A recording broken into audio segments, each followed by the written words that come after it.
Arguably, Prophet Muhammad was the first person in human history to declare, in no uncertain terms, that no person is above another by virtue of race or ethnicity. This declaration is crystallized in one of the Prophet's notable speeches, his last sermon, as it is known, which was delivered on Mount Arafat in 632 AD.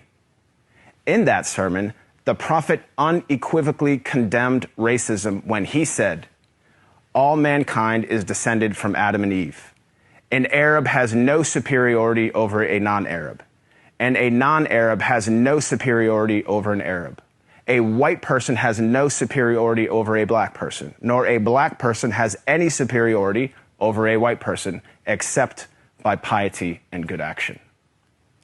Ever since then, Prophet Muhammad's teachings on racial equality have inspired human beings to strive for racial equality and justice for all.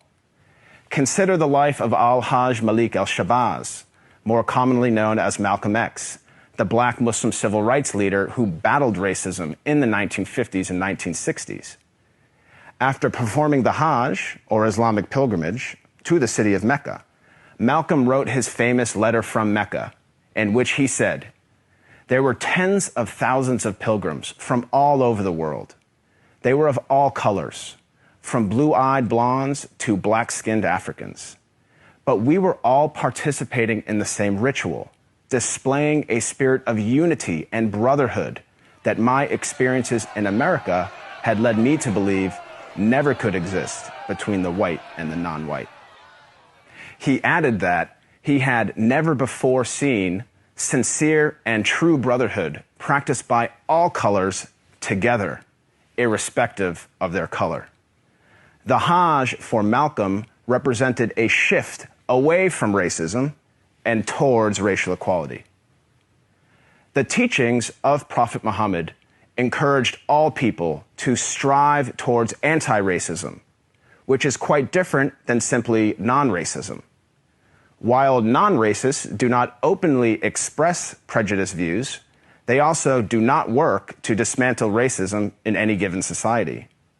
The Prophet of Islam actively challenged and dismantled the covert, the overt, and the systematic racism around him. He identified racism as a symptom and identified its root cause as arrogance in the human heart. As our world becomes more and more diverse and interconnected, it is imperative that we strive to follow the teachings of Prophet Muhammad.